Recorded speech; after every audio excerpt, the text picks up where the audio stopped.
अल्लाह के हबीब सल्लल्लाहु अलैहि वसल्लम फरमाते हैं रोजा ढाल है, रोजा ढाल है जहन्नम से बचाव के लिए। हदीस पाक का मफहूम है कि रोजा ढाल है जहन्नम से बचाव के लिए, लेकिन झूठ जो है वो इस ढाल को फाड़ देता है।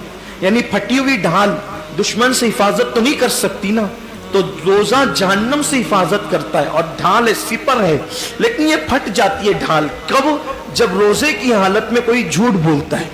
तो अब आप बताएं कि रोजे का हक तो ये था कि रोजे की हालत में हम झूठ को छोड़ देते। छोड़ के देखिए झूठ। दरअसल महीने भर के रोजे फर्ज करने का मकसद ये है लअल्लकुम तत्तकून, ताकि तुम्हारे अंदर परहेजगारी पैदा हो, तकवा पैदा हो। मैं 11 महीने झूठ बोल रहे हो सौदा बेचते हुए गली मोहल्ले में बीवी बच्चों के दरमियान, अब रोजा है झूठ बोलना छोड़ दो।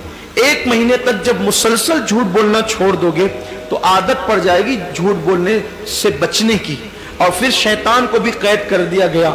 नफ्स जो झूठ बोलने पे उकसाता है उसको भी भूखा रख करके सुस्त कर दिया गया। नफ्स भी ढीला ढाला पड़ा रहता है रोजे की हालत में, और उधर वो शैतान भी कैद रहता है। अब बंदे से कहा गया अब कोशिश कर, आदत पैदा कर। अब हम मगर आदत नहीं जाती। एहतियात कीजिए, ये सोचकर, सिर्फ ये सोचकर कि अगर मैं झूठ बोलूंगा तो मेरा रोजा बेनूर हो जाएगा, झूठ बोलूंगा तो मेरा रोजा बेसूद हो जाएगा।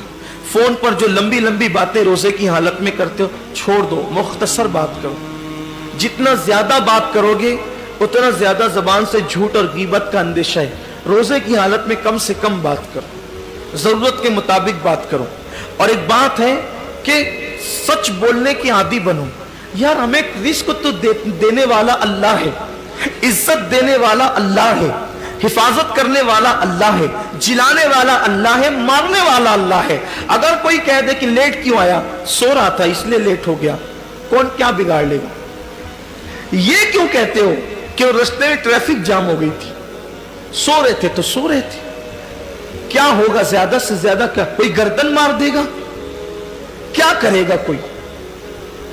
अगर हम लेट हो गए और सच बोल दिए कि मैं सोने नींद की वजह से लेट हो गया तो नहीं पहुंच सका, मेरे बच्चों को खिला रहा था नहीं पहुंच सका, लेट हो गया, कौन कर क्या लेगा?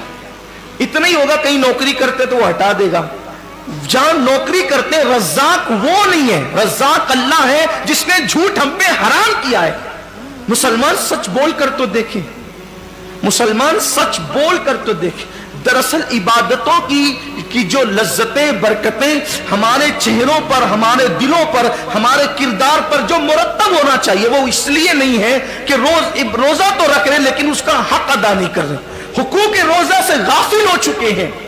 मखलूक का खौफ है, खालिक का खौफ नहीं है। बोलो जबान से सच, हक बोलो। इसीलिए रमजान शरीफ लाया गया है ताकि हम प्रैक्टिस करें, हम आदी बने, हम अपनी जबानों को पाक करें, तत्हीर करें।